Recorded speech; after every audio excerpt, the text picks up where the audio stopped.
Hello everyone and welcome back to Brojection Room. I'm Gaz.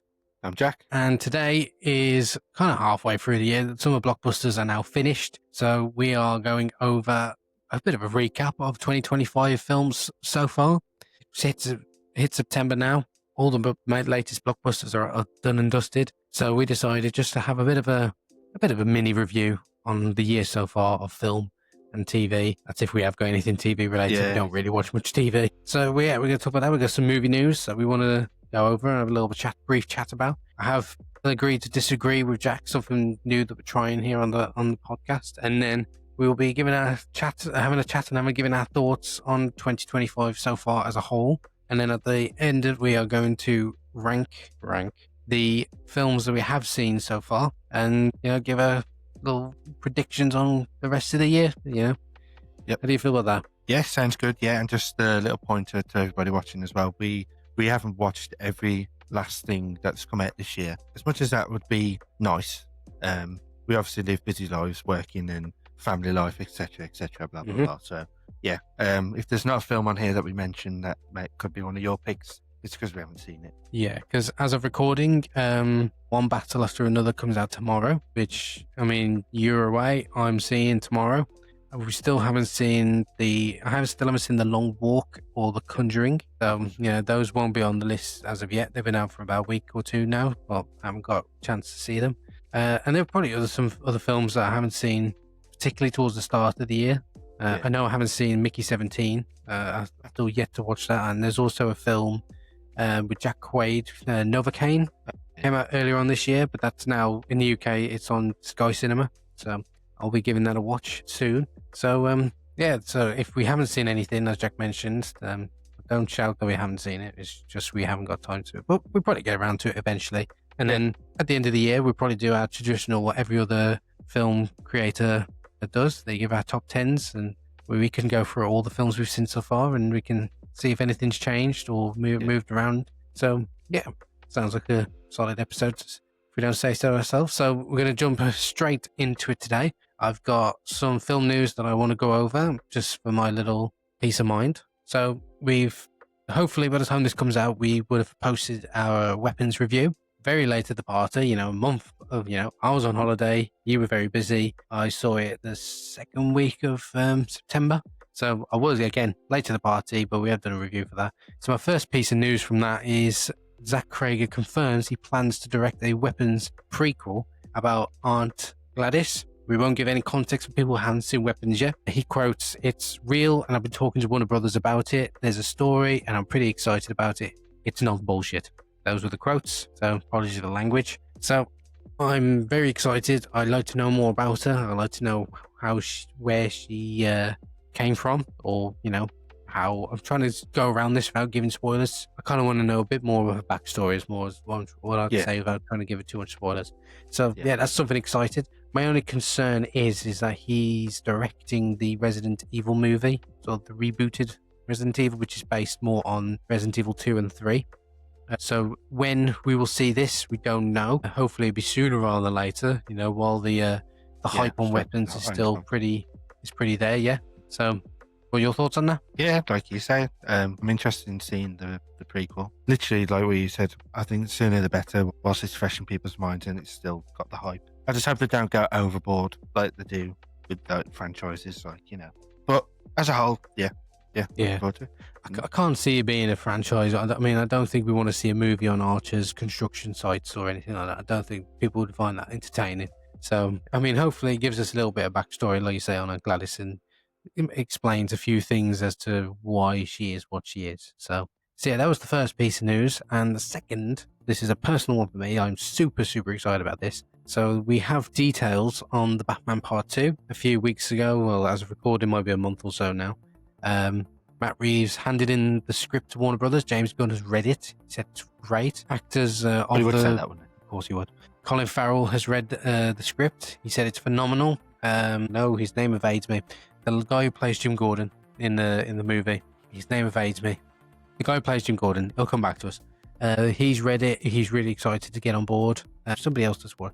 Robinson has read it as well. So all the big players have read it and they're very excited. So there was 8 points that have come out about it so far. So little details. says that filming starts in April 26 next year. Bruce Wayne is finding it very hard to be Batman. That's point number 2. And point number 3 is it takes Batman in a direction never done before in this way. So that piques my interest very highly as a massive Batman fan. Point 4 is another murder mystery, digging deeper into the corruption, which kind of gives me Court of Owl vibes. Just one of two couple of things. There could be the long Halloween story arc. There's I think if we're thinking it involves the crime bosses of Gotham, there's 1 or 2 stories that on the top of my head have come into play. But point number 5 is Penguin appears in 5 or 6 scenes, so I'm hoping that point isn't kind of true, because I would love to see more Colin Farrell's Penguin, especially after the near masterpiece that was Penguin limited series that came out earlier on this year. Point number 6 is Michael Giacchino promised to return to score the sequel. Again, totally up for that. I play that intro, on a regular basis. When I was at the gym, it used to be my warm-up song, believe it or not. How sad my life is. 7, Sophia Falcone will not appear in the film. That was a bit disappointing to hear. But, things could change. These are just details, later on in production stages, they could change, rewrite it. You don't know. Yeah. And number 8, Matt Reeves and Rob Pattinson believe it will top the first film. Now, that, for me, is a statement. Because something they got to say, though, isn't it? Yeah, kind of. Yeah, of course they have. They have to believe in the film that they're making. But I hold the Batman. I remember when it first came out, I gave it an 8 out of 10. I rewatched it, gave it a 9, and then after rewatching, I jumped straight into the Penguin. And I think the film is probably the near best interpretation, the best Batman movie we've got. Do I think Pattinson is the best Batman? No, I still give that, in terms of live action, I still give that to Affleck. Best live action Batman we've had. I know people lean towards Christian Bale, Michael Keaton. It's funny that George Clooney doesn't get mentioned. Of course, the number 1 Batman will always be Kevin Conroy. There's no one ever to top that. But in terms of live action, I still give that the crown to Ben Affleck. Wow. Well, we should surprised by that. Yeah, I didn't know that. All right. Oh, there you go. Yeah. Still, yeah. That's piece of news number 2. I'm super excited. I cannot wait. I mentioned it before in a couple of episodes ago. We need, I need part 2. I think how high the bar was set. I will happily go back into this Gotham. This Gotham feels so alive, so rich. It feels like its own character. The world building in it just sets up for a different vibe. And also, I feel a lot of Batman fans might disagree with me. It's up to them. I feel like this is a very comic accurate Batman, as we, in terms of gritty, the really darker side of Gotham, with the corruption, the mafia families. It just feels like a world that's more grounded. Yeah, you know what I mean? So, it feels lived in. Different Batman stories. We've had, the Banes, the Poison Ivies, the Riddlers, Two-Face. It'd be nice to see the smaller villains in terms of Batman's.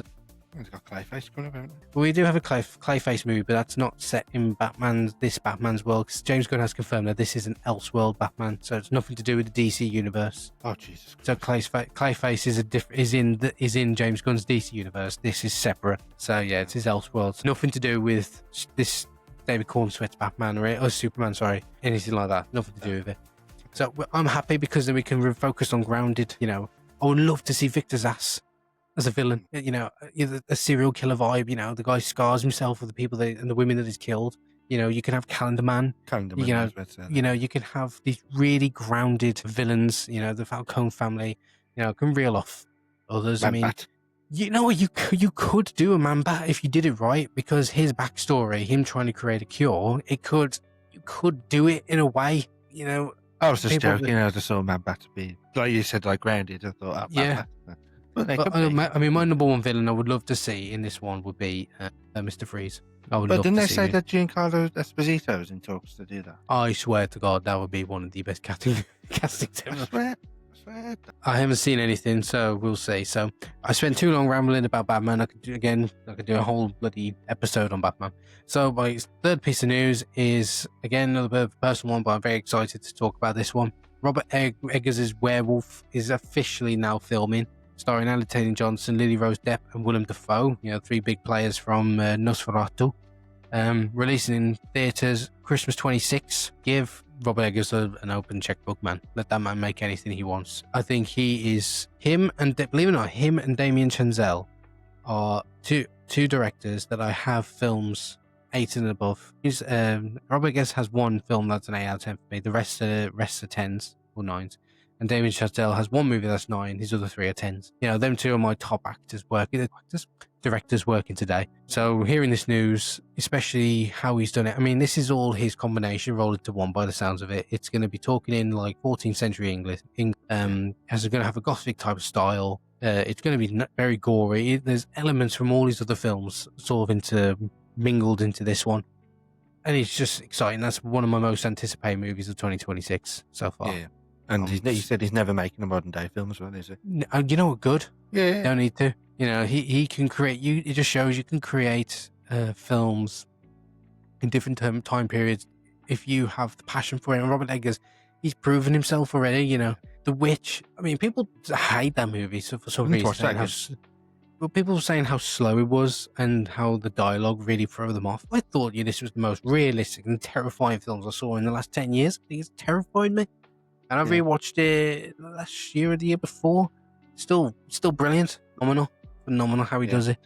So yeah, that's my other piece of news. That's super exciting. And going back to Batman DC, James Gunn's this is, again, late to the party, per usual, Jack and I.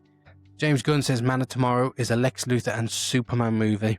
It's a story about Lex Luthor and Superman having to work together to a certain degree against a much more bigger threat. And there's comic images of Lex Luthor in his famous war suit, his war armor, the green one, with them two teaming up. So more Nicholas Hoult as Lex Luthor, which is one of the things I said in our review I would love to see more of. So he seems like he's going to be an integral role to the film. This kind of gives me potential Brainiac villain. He's more of a parasitic villain. So, that's just my little theory on that so far. But again, was it 2027, the 26th the movie's coming out? May, April 27? I can't remember. No, July 27, sorry. I can't remember if it was 26 or 27, I can't remember now. But it's 2 years away. So 27, there you go, answer my own question. So again, I'm loving the fact that it's sooner rather than later. And he's ready to come back already to direct it. And all the cast, he's coming back to direct it. All the cast, don't you dare make that frown. All the cast are coming back. They've all tweeted their excitement to get back into that world.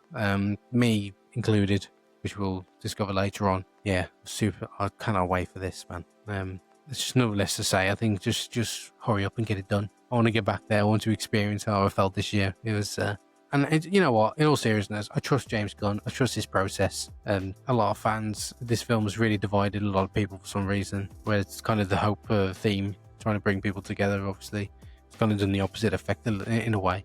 But you know what?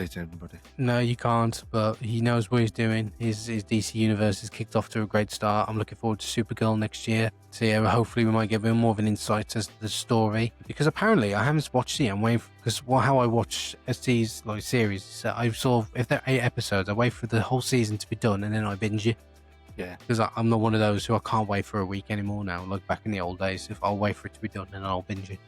But apparently Peacemaker is a direct sequel to Man of Tomorrow, which I find quite interesting. So I wonder how, it's sort of, it has a heavy influence into the next one. So I look interested to see that. And finally, my last piece of news is the worldwide box office, which kind of inspired me to make this episode. Officially, summer block season was done. So they've converted a list of the 15 top grossing movies so far this year. So I'll quickly reel them off, get your thoughts on it, Jack, and then we'll just dive on into the rest of the episode. So at number 15, we have Final Destination Bloodlines, so far making $313 million. 14, we have Sinners, $367 million.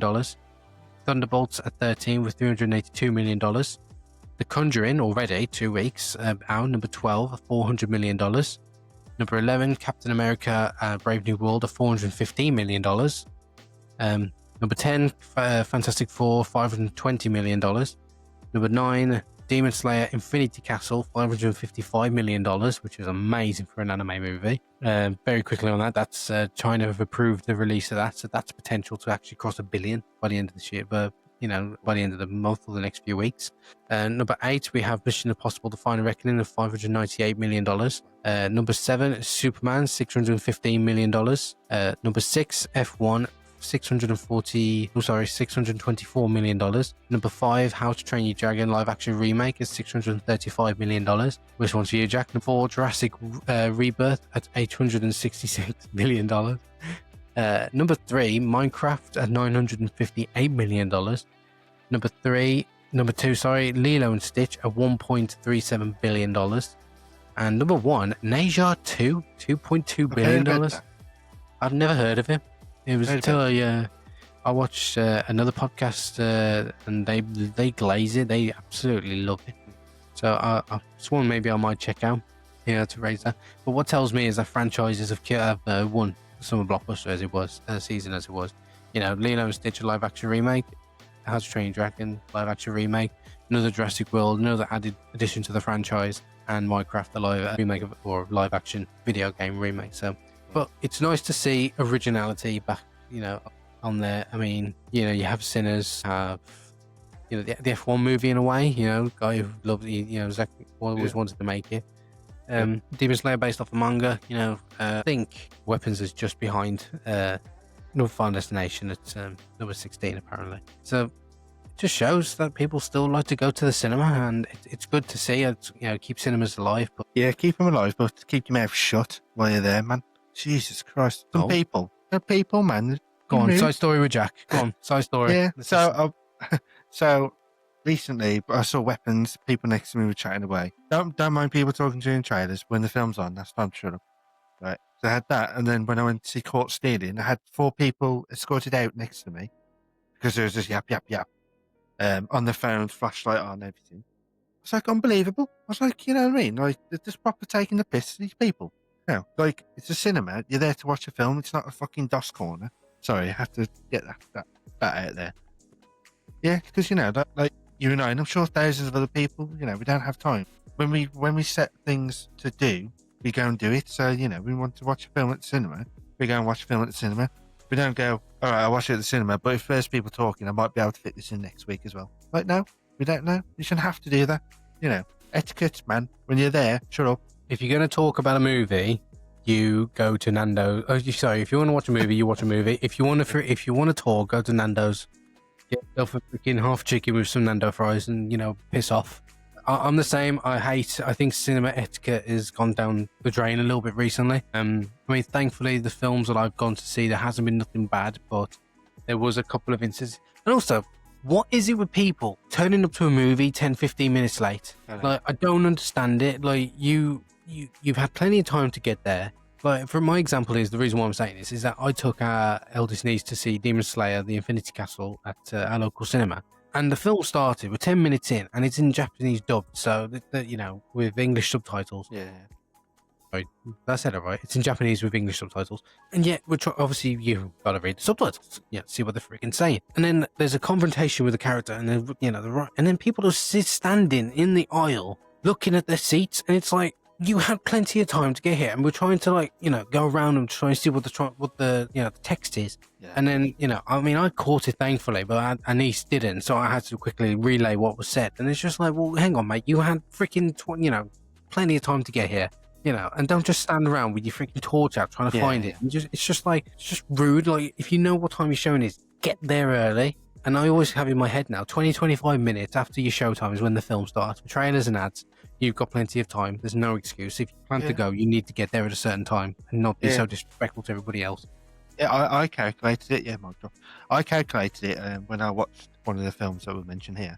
It was 20. I got there bang on time when the first screen started, adverts, whatever. And it took 22 minutes for the film to start. So people got extra 22 minutes if they need to get there.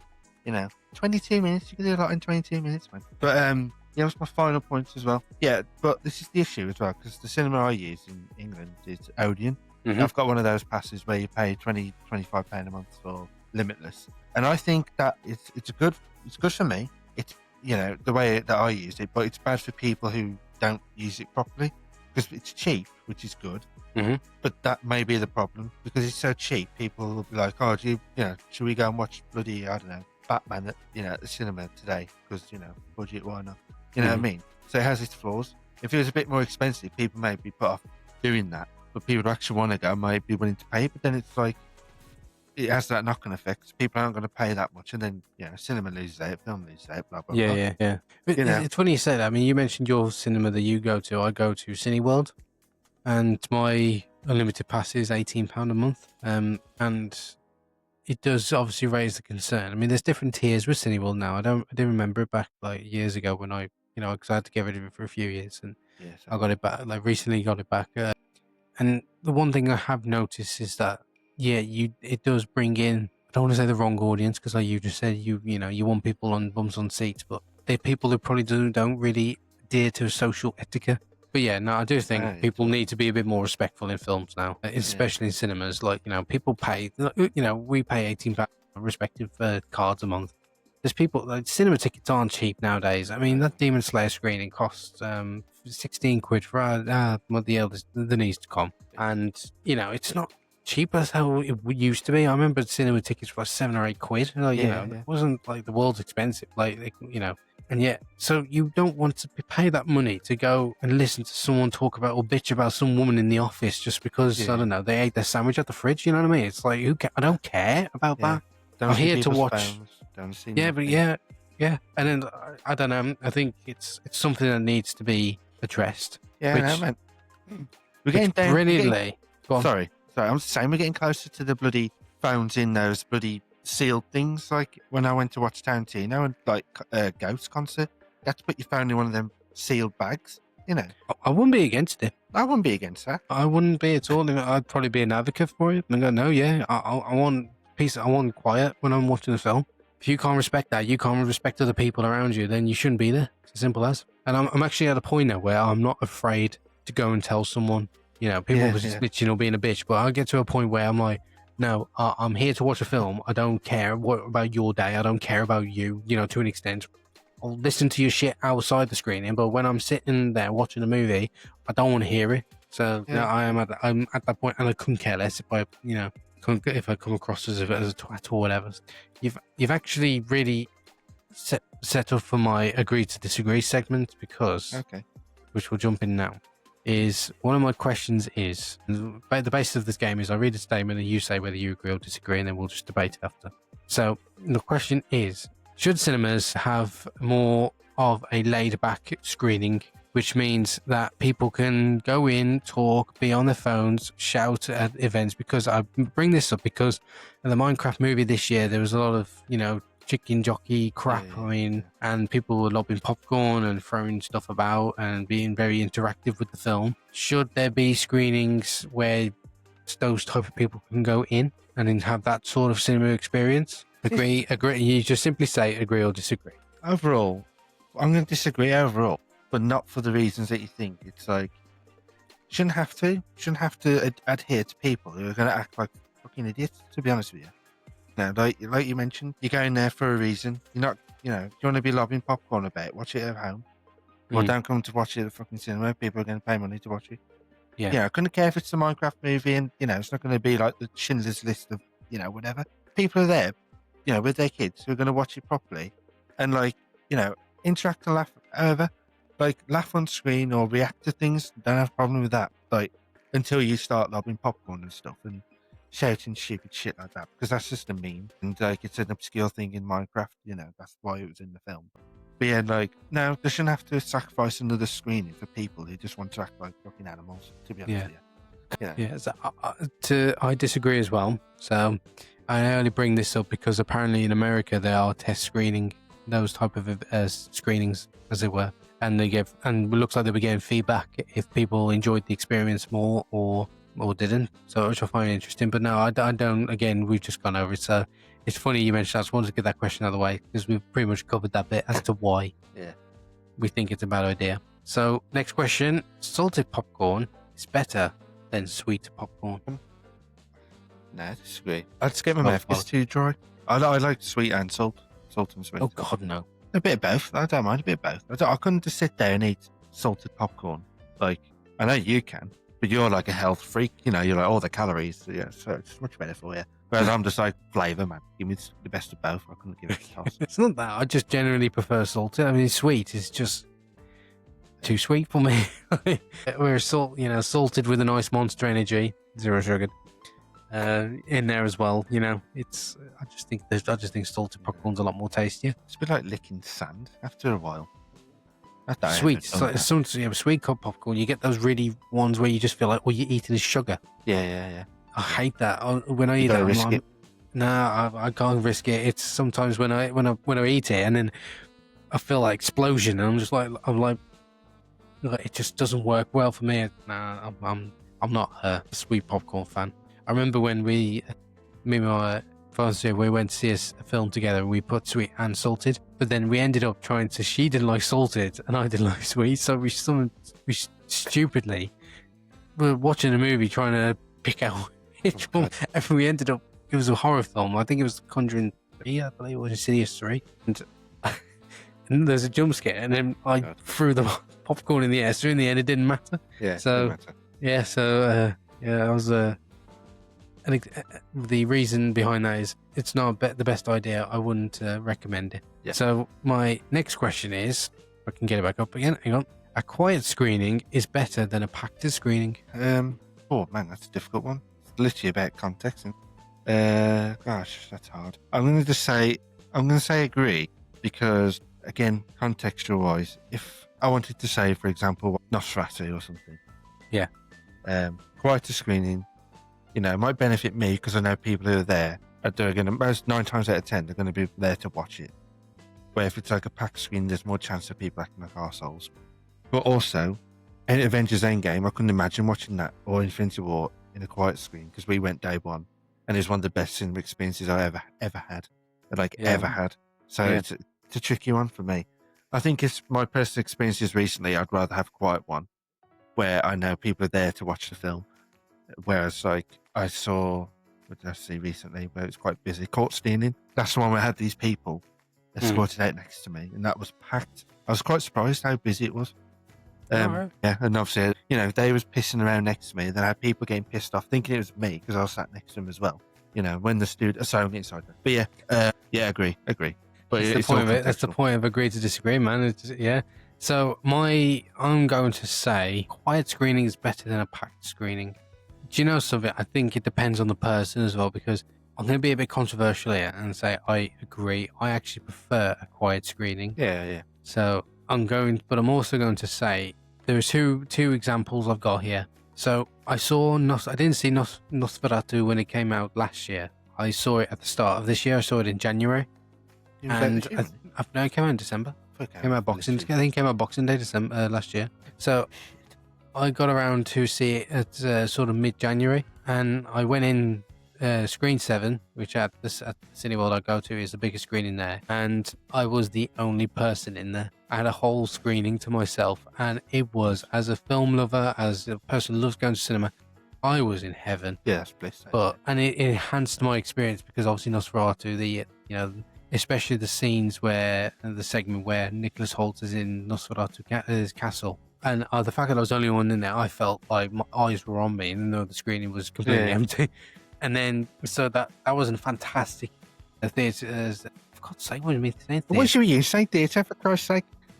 Cinema is one of the best cinema experiences I had. And then recently seeing Demon Slayer in the same screening, funny enough, the cinema experience for that was absolutely sublime, because it was packed. It was full. And I think if you're a fan of Demon Slayer, when there are certain characters fighting each other, the battles that were having between the Demon Slayer Corps and the demons, certain characters were finally having their, round 2. The cinema, I'm kind of spoiling it a little bit, but I think I have to here. From one of the arcs, there was a demon who killed one of the Hashiras, which is one of the the top members of the Demon Slayer Corps.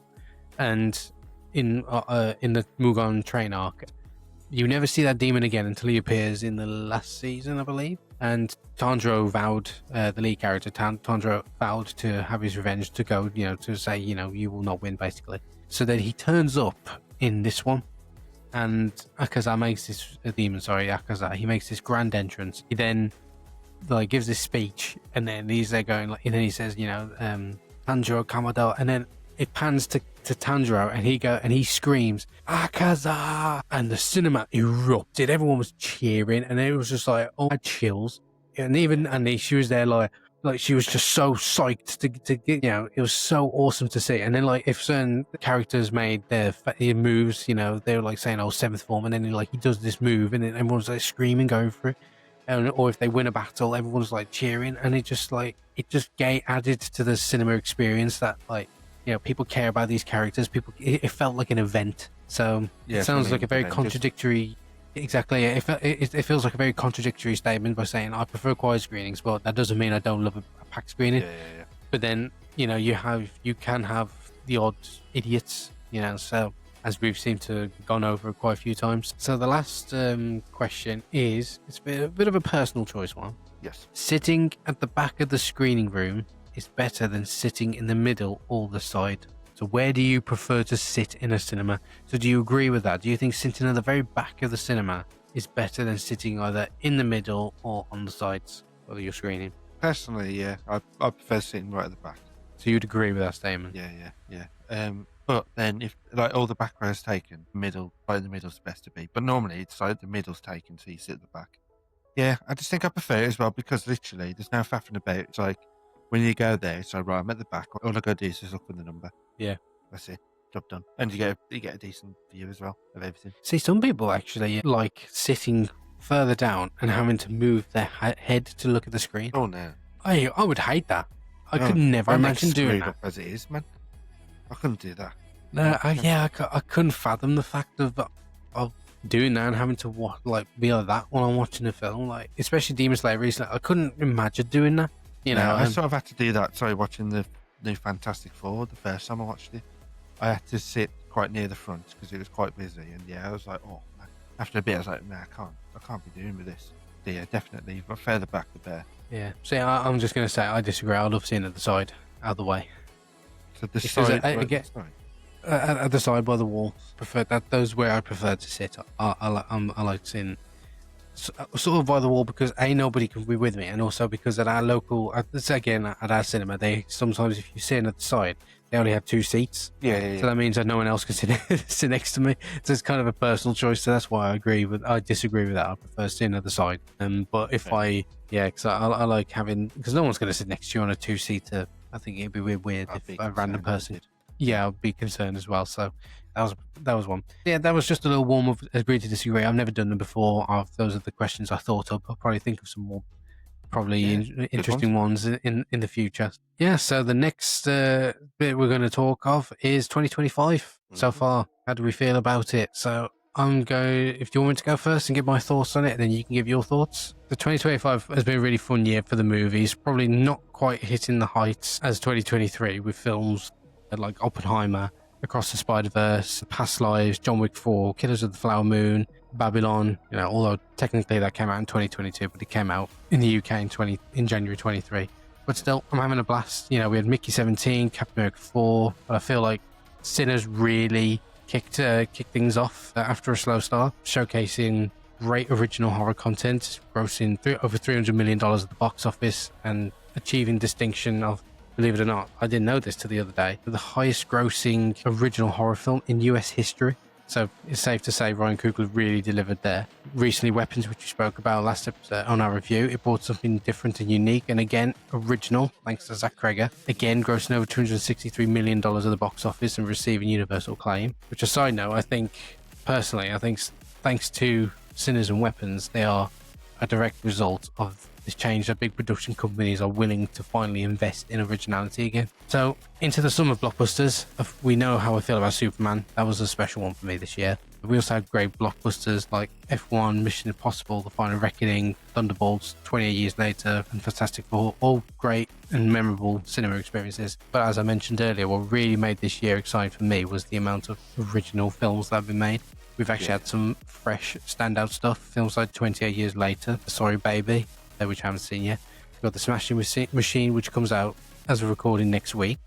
It just shows studios that new ideas can still bring people to the cinema who want fresh, new, innovative stories and creative ideas. And for me, the best part is we're still kind of not done. We still have some potentially great films still to come, like We've got the Black Phone 2, Predator Badlands, the Running Man remake, by Edgar Wright, Zootopia, Knives Out, Frankenstein, Del Toro's, Avatar Fire and Ash, Wicked for Good, still to come out. So yeah, I think 2025's shaping up to be another great year, to be honest, at the cinema. Yeah, I think 2025 has been decent. Won't go any further than that, really. It's been, like you say, the originality side of things. That's the positive side, really. Yeah, I mean, to be honest, there's nothing really that made this year where I go like, that film this year. I think the last one to do that for me was Oppenheimer in 2023, like you said. I think that was like close to being a masterpiece. But yeah, nothing like that this year's hit those heights, fortunately for me, yet.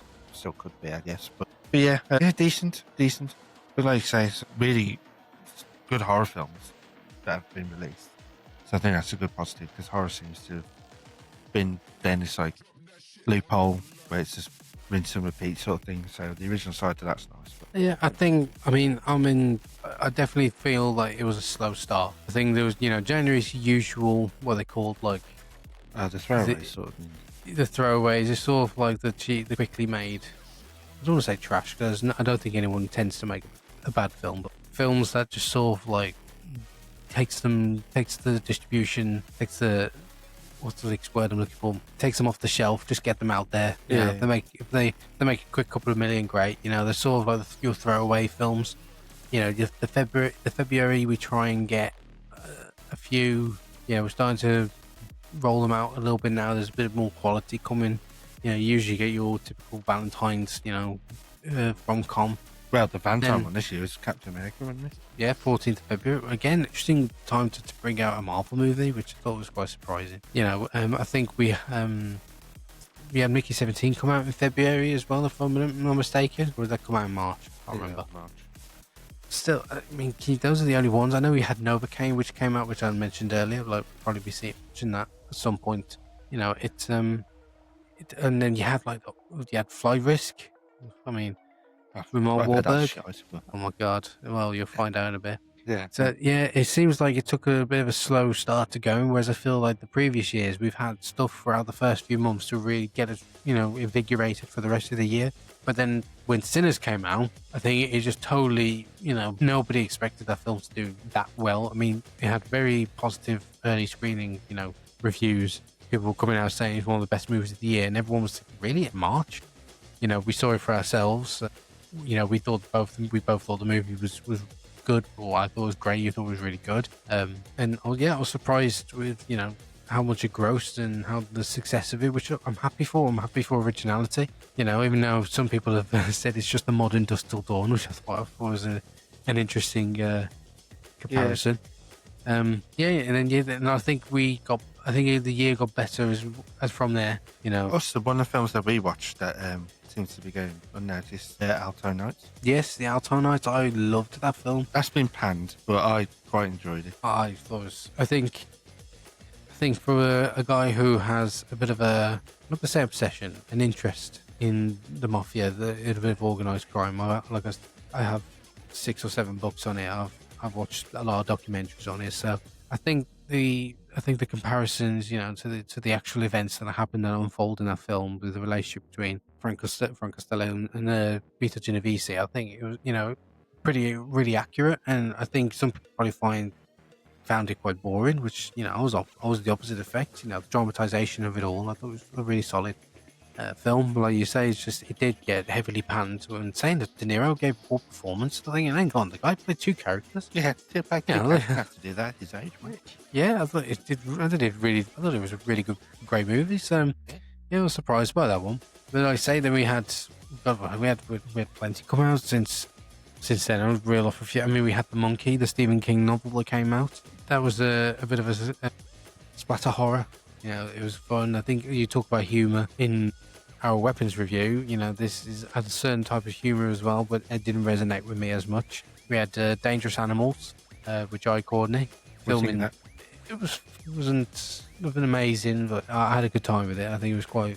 It wasn't. I was hoping, believe it or not, as creepy as and psychotic as I sound, I was hoping for more shark kills for some reason. Yeah. I didn't feel like we got that much, but Yeah, it was a Will to Survive. I thought it was a good flick. But then we get to the Disney side of things now. Sorry, Snow White, one of the worst movies I've ever seen in my life. But also one of the funniest cinema experiences, because I took, again, I mentioned it before, my little sister-in-law lives. She said it was one of her favourite films, and I was like, you are mad. There is nothing to like about the film. It was cringy. Gal Gadot is one of the most awful performances I've seen on film. And the highlight for that film for me was to save money, they CG the dwarves, and yet they cast a dwarf as one of the princess's huntsmen in the woods. They actually cast a dwarf, and I'm like, why? You could have just had him act as a dwarf in the film, but they didn't want to upset people. But that was a terrible, terrible film, And then a few months later, we had Lilo and Stitch, which I've mentioned before in our remake episode. I thought it was enjoyable. That was a lot of fun, and a couple of horror franchises making their return. We had Final Destination Bloodlines, which was I know you wasn't massive on it. I think I liked it slightly more than you. I always think I like movies slightly more than you. I had a good time with that. But then you get like little ones. You get like The Accountant 2. I didn't realize that was coming out. I enjoyed it because I really enjoyed the first one. So it was good to see Ben Affleck and John Bernthal on screen. They have good chemistry. And like you mentioned, Captain America coming out in February. Well, I think that got too much hate, to be totally honest with you. I didn't think it was that terrible as people have panned out to be. So I do think we had to have a solid slate of films, but I think it just took a while for it to get going. You've had the likes of Warfare. You mentioned the Alto Knights. We've had, I think May was when things really started to kick off. Like we had Thunderbolts, massive surprise for a lot of people. Then we had Mission Impossible, which I think was a lot of on people's most anticipated lists. And then we, headed to F1, sublime movie, one of my favorites of the year so far. We'll find out later where that is. And I think the summer blockbuster really, I think June, July, August, I think we really, especially mainly June, July, I think really perked up the year. I think we had some really good movies. I felt like every week I was going to the cinema to see something. Yeah, 28 years later, F1, Jurassic World. Yeah, Superman. Yeah, Fantastic Four. Bring Her Back. I didn't have chat. I couldn't get time to see that. Yeah. Well, we'll mention that in a bit. Naked Gun, out of August. For me, anyway, from what I've watched. It was enjoyable, I actually did like that. I do want to watch them. I want to watch the originals first, or the first one, should I say, more. Because people say watch the first one. 2 and 3 are okay, but the first one's the best one. Yeah. You should watch them before you watch this one, because then you understand the humour. It's literally just like obvious humour. Yeah. Some jokes land, some go over my head because they're like, I don't get the reference or whatever. But yeah, and then like you mentioned, Weapons in August. You can see our review for that one. Our first review. Yes. Nobody 2. Don't know if you watched that. No, I didn't see that. No. Well, I wasn't big on the first one. I mentioned to Sam, I only like I don't like it, but I tolerate Nobody. Okay, I think it's painfully average, but what elevates it is Bob Odenkirk. Because if it wasn't Bob Odenkirk, I couldn't give a toss who it was. Yeah. I think for me, it came too soon. Yeah, I think it came too soon after John Wick for me. It's probably what I just thought. You're just trying to be the next John Wick. Yeah, and also for Bob Odenkirk playing the character in Nobody 1, she saved his life because he had a heart attack during the final season, and he said the only reason he thinks he survived is because of the training he did for Nobody. Yeah, so there you go. Yeah, but we had Materialists as well. We had I wanted to bring that one up because I really liked the look of that, but I missed it. It was on a very limited release. Size 2.2. Hey, I love Past Size is good. Past Size is good. Materials just don't need to happen. For me, it does. I don't know why it doesn't have to. I mean, why not? It's the exact same premise as Past Size, but I'll guarantee it'll be worse. Doesn't seem like the same premise to me. What? Girl likes boy likes girl, but then boy also likes girl. Back in day. And then it's like a, toss up between one bloke or the other. And in this case, it's Chris Evans or Pedro Pascal, which you're a bit like, okay. Pedro Pascal's a nice looking bloke. I mean, if you've got Chris Evans, man, come on. I think it's just the themes of, this guy, Pedro Pascal's character's got he's rich, he's got you know, everything you'd want in life. And Chris Evans is like, he's sort of like, not bottom of the barrel, but, you know, he's your working class man, you know, but he can just about pay the rent. And, you know, it's his love and dedication to I haven't seen it yet, but from the trailer, that's what I gathered. I mean, I love it. I don't think there was much comparison to Past Life. Past Life is like, if we could go back in time, would we change anything? Like, or would we, you know, be where we are today, or would we be together doing something? You know, there's a lot of messages behind Past Lives that I think, you know, I think comparing it to Materialist was, I don't know. It's the same woman that directed it, isn't it? Same woman, yeah, but I don't think it's. I think comparing it to Past Lives. I have to look at the synopsis. Well, I just freaking love Past Lives, so anyone says shit about Past I Lives. ain't saying shit about Past Lives. So it was good. I like that. I cried 3 times during that. 3 times? Yeah, it's really hit. Yeah, I just love the story, man. I love the characters in that film. Yeah, it really hits the nerve. Anyway, yeah. Going forward, we've got some really good movies coming out, I think, towards the end of the year. We've got The Smashing Machine with Dwayne Johnson coming out next week, which potentially is Oscar buzz for Dwayne Johnson, surprisingly. And watching him doing his press junkets, the man's trimmed down. Yeah, he's not. Yes. But in a very interesting interview he did with, I believe it was Collider, he said he felt he wanted to really show people what he's actually capable of, because he did criticize Hollywood typecasting him in roles. He says, you know, I did the movies, they did financially well, and, you know, I got paid well from great, but he says I didn't feel like I could really explore what I'm actually capable of. He's made enough money now, so it's like. So I'll actually want to do. Yeah, you could interpret that, but you know what? Some people, you know, when you're an actor in that world, you could easily just carry on down that route, make as much money as possible, or you could, you know, actually want to act. Yeah, I ain't got a problem with it. Yeah, it's just like, it's a bit of humour. It's like, I've made millions now. Like, I'll actually try something like risky that won't actually have a negative impact, really. But fair play. Yeah, but it looks great. The trailers are really, you know, promising. I think it looks really good, really compelling story. I'm really excited for that. There's Black Phone 2. I mean, I love the first one. Really creepy with Ethan Hawke. You need to watch it. I think you will have to watch it in order to understand what's going on in Black Phone 2. Oh, yeah, I've watched that one, Yeah. So, I'm really excited for that. The trailers gives me very more supernaturally vibes than the first one, but I won't give any context spoilers for you in case, you know, you're going to watch the first one. You know, we have The Running Man, which is, again, we mentioned on a previous episode about, you know, remakes, did they need to happen? And you mentioned a point saying if you could make it better than the original, then do it. And I'm actually on that point because I'm not massive on the original one with Arnold Schwarzenegger. So if they're going to redo something, maybe this would be the movie to do, because I know it's got a bit of a cult following, the original one has, but I don't think it's people regard it as one of Arnold's best top 10 movies. I wouldn't put it near them, but a good watch. Judging from this trailer, it looks very promising. You know, Glenn Powell looks really good in it. It looks really funny, and of course with Edgar Wright's humour and, you know, his top camera style and what it is, his witty writing. It seems a bit promising, so I'm looking forward to that one. Yeah. The next one was Predator Badlands as well.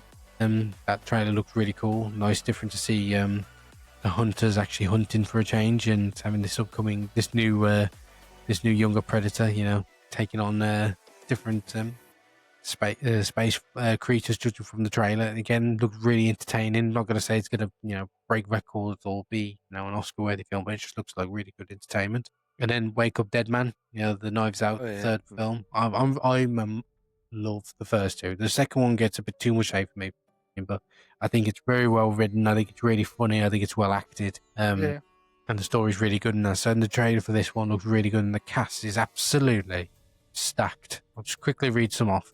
Obviously, you got Daniel Craig, you got Josh O'Connor, Glenn Close, Josh Brolin, Mila Kunis, Jeremy Renner, Kerry Washington, Andrew Scott, Katie Spader, Jeffrey Wright was Jim Gordon. Yeah, there you go. Yeah, the cast in this looks absolutely insane. So I'm looking forward to that. Again, judging from the trailer, it looks really cool. I love Daniel Craig in these movies. Yeah, it's good. Yeah, as I can't even pronounce his character's name. Is it Benon Blanc? Something like that. Yeah. And then the big one at the end of the year is, well, for some people, you got Frankenstein, Guillermo del Toro's, which I really love the look of. Had a 15-minute standing ovation at Cannes Film Festival. But I think, again, the cast for that looks really stacked. I mean, you got Oscar Isaac, Mia Goth, Christoph Waltz, David Bradley, Lars Mikkelsen, Charles Dance. You know, you got Ralph Ineson. You know, I love that man's voice. He can rock me to bed anytime. So, but it looks like a really stacked cast again. It looks like, and again, judging from the trailer, it looks really damn good. I think, and Guillermo del Toro says there's no AI, there's no CG. He's all about practical on set locations, how movies should be made, and I'm all for that, man. So I'll watch his stuff.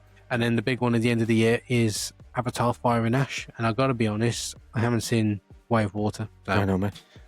Well, I have seen the trailer. You know, it was on at It's on all the time now, isn't it? Saw it. Was it Weapons? I think I saw it for Weapons. Yeah, I've seen it a lot.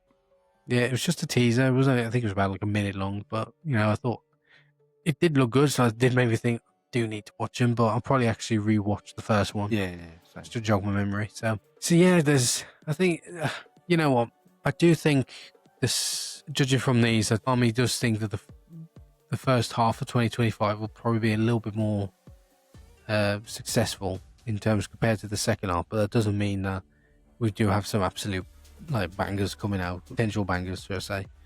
So, you know, we'll see. I'm hoping that we'll hopefully there'll be some up on our top 10 lists at the end of the year. I want to love every movie I go and see. I don't go in to hate anything. So I'm hoping all these films are successful and earn the money and gets the praise it deserves, or if not, then oh well.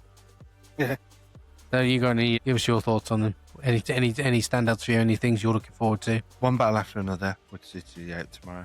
I'm looking forward to seeing that, especially after recent reviews. Yep. And the hype it's got. Yeah. Smashing Machine again. Dwayne Johnson in a totally different role for him. I think that looks really good. Looking forward to that one.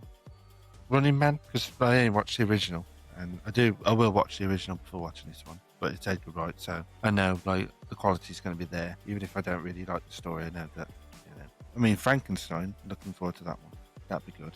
Especially like practical effects sucker, man. That'd be really good to see. Yeah, you're a sucker for practical. But yeah, I think that's getting limited release now. So at the cinema, so it's going to Netflix, I think, or something. Is it? I think so. That's the right one I'm on about. Yeah, of course. Yeah, because Del Toro's making one. Then Maggie Gyllenhaal's making one, isn't she? Yeah, that looks really good actually. I seen it. They released a trailer for that. Was it the day beyond today? Yeah, Tuesday. Baby. They released in Israel literally a couple of days ago. Yeah, they released the first trailer. It looked really good. Yeah. So yeah, and then with Avatar, like it looks like a good blockbuster. But I mean, I haven't even watched the second one, so I can't really have an opinion. But yeah, well, interesting. Finally, sorry, I forgot to mention there was two other films. There was Wicked for Good, but I haven't seen the first Wicked yet. Anyway, I'm not massive on the Wizard of Oz, so it was one of those where I don't like it. I just don't like it. Oh, after the poster. Does it just piss off? I know. Just. And then, well, I mean, I wasn't really interested in, but then the acclaim it's got, and you know, it did quite well at the Oscars, and so it does make me think I should really watch them, and then get ready for this one, because apparently Ariana Grande she's really good in the film, so I do think it's one to watch. And there's one final one. Sorry, there's Sisu. I didn't know this was coming out in November. Sisu Road to Revenge. I did not know there was a second one coming out. Still watch the first one. Oh, man, you know what? It is a switch your brain off. It really is. It defies logic. It defies gravity. It defies a lot of things. But you know what? It is so entertaining. And judging from this trailer, I mean, I didn't know it was coming out the other day. I saw a trailer for it and I thought, man, you just like elevated the common sense bar of non-existence. Yeah, that looked quite good. And there's actually one that's coming out. It hasn't been mentioned as much yet. It's called Nuremberg. I'll give you a quick synopsis very quickly. It says, in post-war Germany, an American psychiatrist must determine whether Nazi prisoners are fit to go on trial for war crimes, and finds himself in a complex battle of intellect and ethics with Hermann Göring, Hitler's right-hand man. It's based on a true story, and has Russell Crowe as Hermann Göring and Rami Malek as the psychiatrist. So it looks really interesting. Judging from the trailer I saw the other day, I mean, there's no one major. I mean, you've got Michael Shannon who's in it as well. It looked really, really good, especially if people really like our war films. I think it was one that stood out, but there hasn't been much mention of it as yet. They've only released a trailer a week ago, but it's not much talk about it, unfortunately. So I'm hoping that's not one of those that just goes, under the radar and has a release cut short because it's not doing well. So I hope it's good. Sounds good. Yeah, same here. I'm hoping it's good. Anyways, to sum up, 2025 has been a decent year so far. There has been some absolute crackers and there has been some absolute stinkers. So with it next into our segment, we're going to quickly rank our films that we've seen so far this year, 2025, releases only. Yeah, what we've seen. Yeah, what we've seen. We haven't seen everything, sorry. We haven't seen, We haven't seen anything. Yeah. No, we haven't seen everything. So we haven't seen a film that you've seen, or that's a big one that's you haven't mentioned. Then, you know, we like Jack mentioned earlier, we have lives, we have families, we just don't have time to see everything, unfortunately. So sorry, film bros, if you're gonna get upset about that. It just is what it is. So do you want me to go first, Jack? Yeah. I've seen 24 films so far this year, 2025 movies. Number 24, I have Snow White. That's a 1 out of 10. That's my only 6th film. Give it a 1. After that, 23, we have War of the Worlds, Ice Cube's Amazon advertisement. Don't. 22 is Fly Risk with Mark Wahlberg. Awful. Quick side note on that. A colleague of work of mine said, don't watch it, and that piqued my interest, so I ended up watching it. And it was terrible. 21, I have Jurassic World Rebirth at a 5 out of 10. That was pretty good. We've spoken that. You can go watch our reviews for that on another video. Number 20, I have The Monkey. That's another 5 out of 10, based off a Stephen King novel. 2019, I have the Lilo and Stitch. 18, Dangerous Animals. 17, Final Destination Bloodlines. 16, I have The Accountant 2. Number 15, I have Captain America Brave New World. 14, Leo, Pixar's new original. Really surprised by that. I gave that a 7 out of 10. I had some really good themes. I actually teared up a couple of times during that, so that was a really good watch. Number 13, I have Ballerina, 7 out of 10. Slightly disappointed by that, but of course I'm going to get the Blu-ray and rewatch it, and hopefully that changes. Number 12, I have Warfare. Alex Garland producer. Yeah, really good. I hope that wins Best Oscar for Best Sound, actually, this year. Number 11, I have The Old Town Night, which we mentioned earlier. I really, really enjoyed that. Great movie. Number 10, I have Fantastic Four First Steps. 9, Predator Killer of Killers, which was on Disney Plus. Really good animation, really good action, really good fight sequences. Looking forward to seeing more installments of those, because I do think they are planning to do a few more of those. Number 8, I have 28 Years Later. Number 7, this might be some controversial for some people, I have Sinners, number 7. Mm-hmm. Number 6, I have Mission Impossible: The Final Reckoning. So far, my top 5 films are, and number 5 is Thunderbolts, and these are 9 out of 10s. Number 4, I have F1. Number 3, I have Demon Slayer: The Infinity Castle arc. Yeah. Part 1 of 3 now, annoyingly. Number 2, I have Weapons, and number 1, to no surprise, Superman. Interesting. Is that all you got? Just interesting. Yeah. Cool. Yeah, but hey, it's your opinion. You know, you're not right or wrong. Yeah, good list. I'm right. Superman's amazing. If anyone says it's shit, screw them. As he sips from his Superman cup. 100%. And you notice how my new Superman pop is strategically placed. So yeah, I ain't got anything Superman related. You should do. To be fair, I actually thought Superman was over your shoulder, but I think that it's out. Yeah. Oh, I had something. Turns out I don't. Okay. Anyway. So again, to your list, Jack. Go on. Yeah. I have 23. I want to say I'm pretty sure Nosferatu. I got it here the 1st of January 2025. That's when it's released. We'll have to fact check that. Yeah, you fact check it. In fact, you read off your list, and I'll have that for you. Fact. Hang on, before you start, let me quickly. I've got it up here actually. Releases. So in the US, released on 25th of December. You know, Jack, I take it back. Yeah, 1st of January. Maybe in the UK, so any audiences abroad, that's why Jack's put it on there. If that's the case, that's probably number 1 film for me this year, because I think I've got that as a 10 out of 10. Oh, so that's my number 1 film this year. Oh wow, take that back. So yeah, UK. There you go. Superman. Damn. I mean, to be fair, deservedly, Nosferatu is amazing. What is it? No. Segue into Jack's. I think I got 22, 23, whatever. Right. So 22, I'm going to go 22. Bottom of the pile, basically. Jurassic World Rebirth. Get in the bin. Exactly. Sorry. And then I got Final Destination Bloodlines 4. I really like the start of that, but then it just went into another. It went to modern day. I thought it'd be really interesting as they did in the 40s, 50s era, but they didn't. Okay. And yeah, I thought that'd be pretty good. You know, it tethered off, and just went a bit shit in my opinion. And then I have Nobody 2. Oh, okay. 4. yeah, this one was shite, and even Bob couldn't do anything with it. To be honest, he was just there, existing, and like entertaining.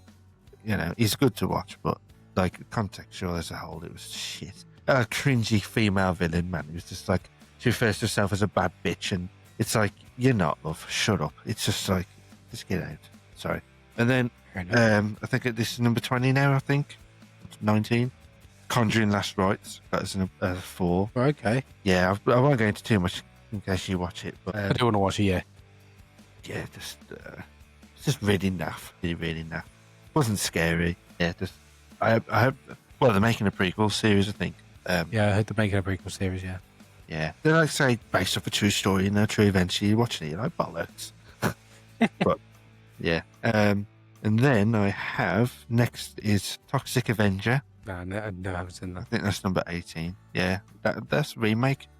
Peter Dinklage. Obviously, going into it, the Toxic Avenger, and you look at what it's about. You know, it's about a cleaner at this nuclear physicist place who gets turned into this bloody mutant-like toxic thing, and he has a toxic mop. It goes around killing people who do him wrong, and are arseholes. So based off the synopsis, you can't think it's going to be the best thing ever. No, by the sounds of it now.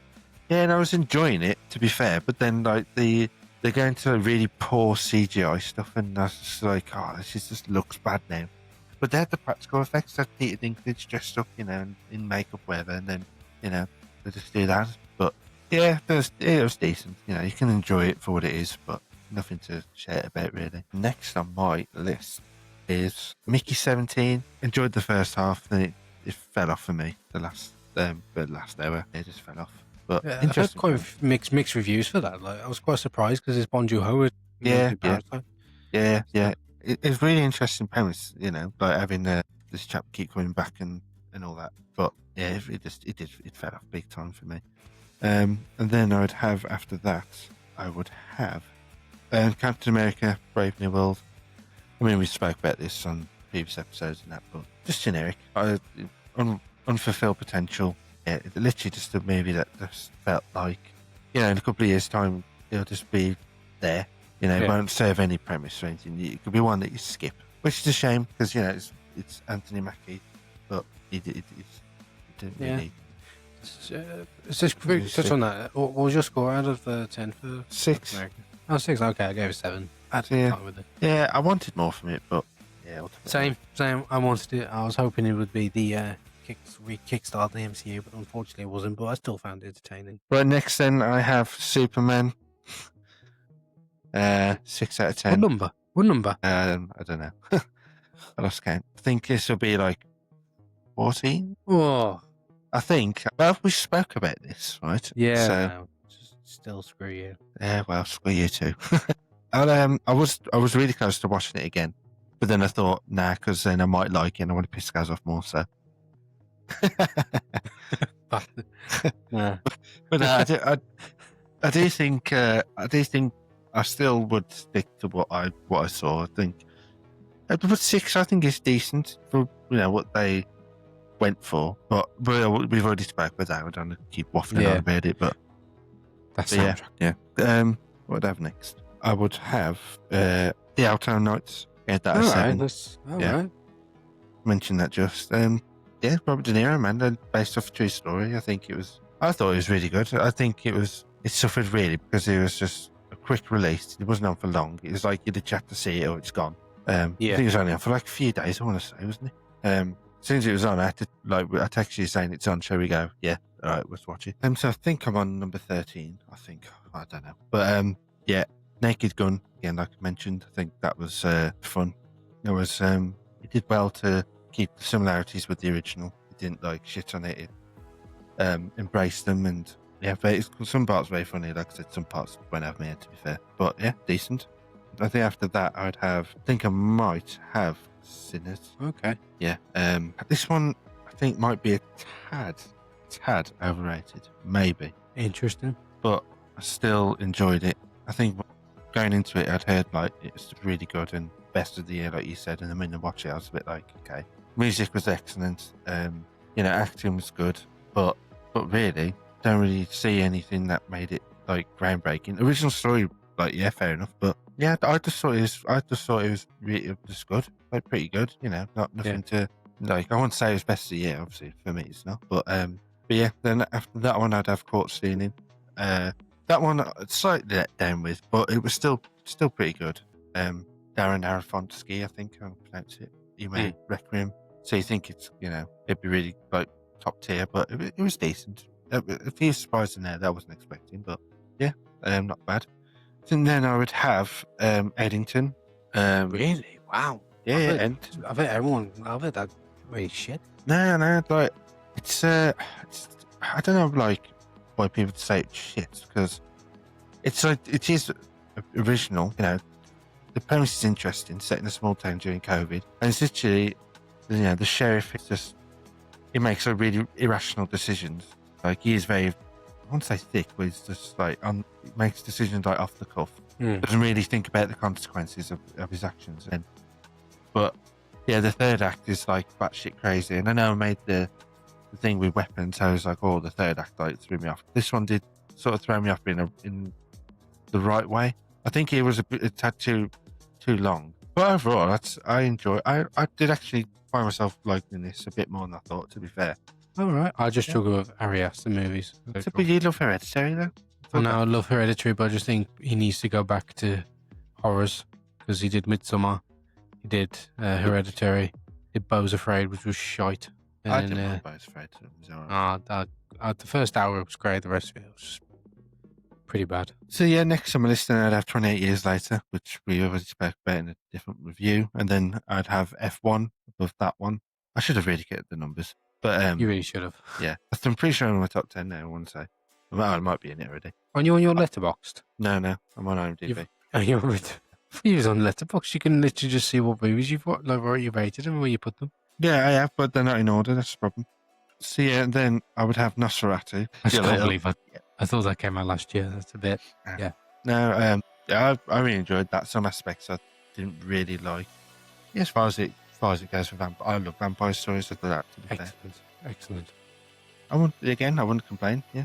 And then I would have Fantastic Four, First Steps. Yeah, decent. Best Fantastic Four film we got. Best Marvel film of the year, I'd say so far. Which there's only two, I think. No.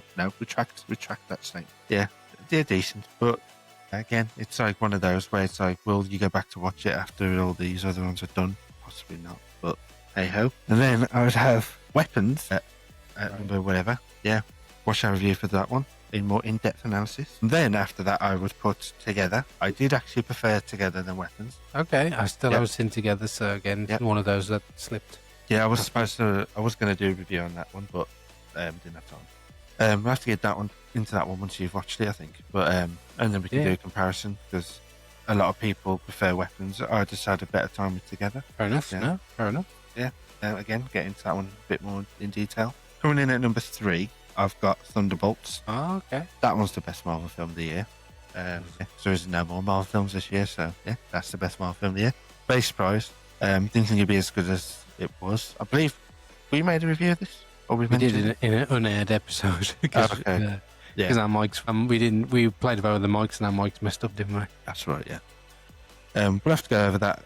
And I'm sure we'll do another Marvel episode at some point. I was going to say, I would love to talk more in depth about Thunderbolts. Yeah. I suppose, very good. And number 2, I'd have Mission Impossible Final Reckoning. I really enjoyed it. I think I enjoyed it more than you. Yeah. I want to say. Oh, what a score? You both gave it an A? Yeah. Well, yeah. I mean, it's in my top 10, so I wouldn't. I think it's. I think I've got it at 7 now. Now that I've added Nosferatu in there, I think it was at 6. Now it's 7. So yeah, it's a great movie. So my number 1, to surprise you and probably, well, not everybody, but can you guess what it is? Which I haven't mentioned. F1. I'm joking. No, I haven't mentioned F1. It is Bring Her Back. Wow. Okay. Yeah. It's my favourite of the year so far. What's that score out of 10? 8. Fair enough, man. You gatekeeper lol. Well, no, just 8 out of 10, man. That's freaking high. I think, again, Raka, they're on the right track. They're doing some really good stuff. I think I prefer this one to Talk to Me, but I need to watch Talk to Me again. But yeah, I think like original horror. practical effects. The story was really intriguing. The acting was really good. They got two unknown child actors who smash it. To be honest, they really do a good job. You know, because they got Sally Hawkins. Yeah, Sally Hawkins. Yeah, who is not even. She's really good in that. But she's not the best part. It's the two child actors who have disrespectfully not got their names. But actually, the three of them even more disrespectful. There's Oliver as well. Yeah, three of them. They are the best part of the film. And like I say, story wise, really, really good. Highly recommend it. So yeah, that'd be my top pick this year. Well, okay, I'm more intrigued now to watch it when it's available. I think it's available to rent now, so it's probably one of those where I'll have to. Yeah, I'll definitely have to check that out. I'll say at the end of the year we'll probably add up more films onto here, and then we'll do a massive in-depth of 2025 at the end of the year, and hopefully there might be a couple of. Hopefully there's a lot more additions. Yeah, hopefully. We had. Oh, it was good lists. Yeah, solid lists, mate. I mean, Superman's just too low for me. That's all my criticism is. Have you not seen Ballerina? No. Oh, right.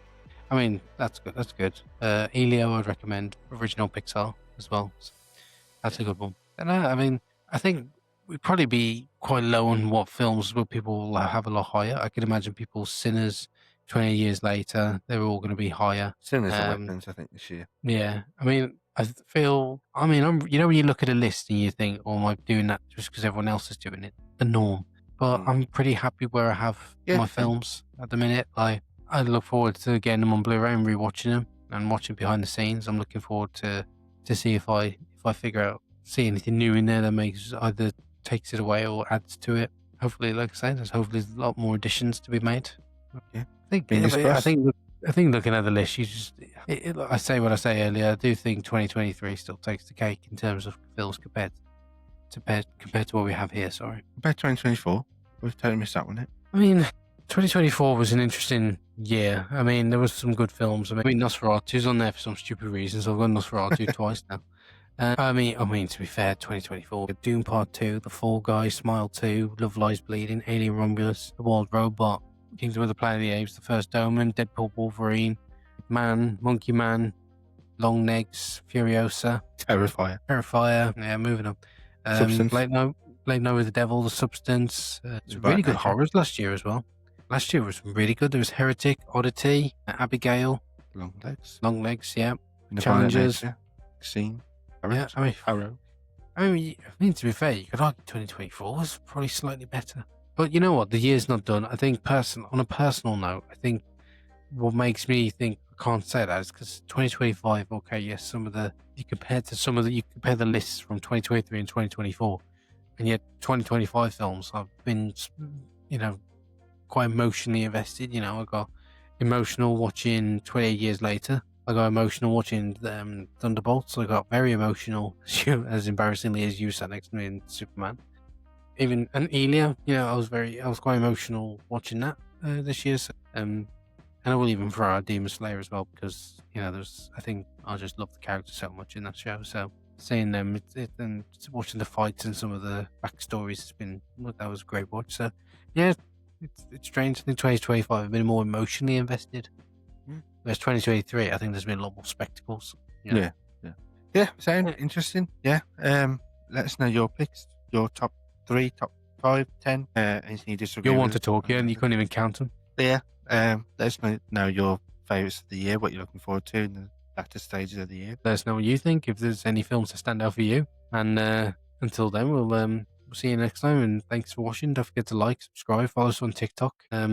Facebook page is on its way as well, so be sure to follow that. And yeah, thanks for watching, and see you next time. Bye-bye.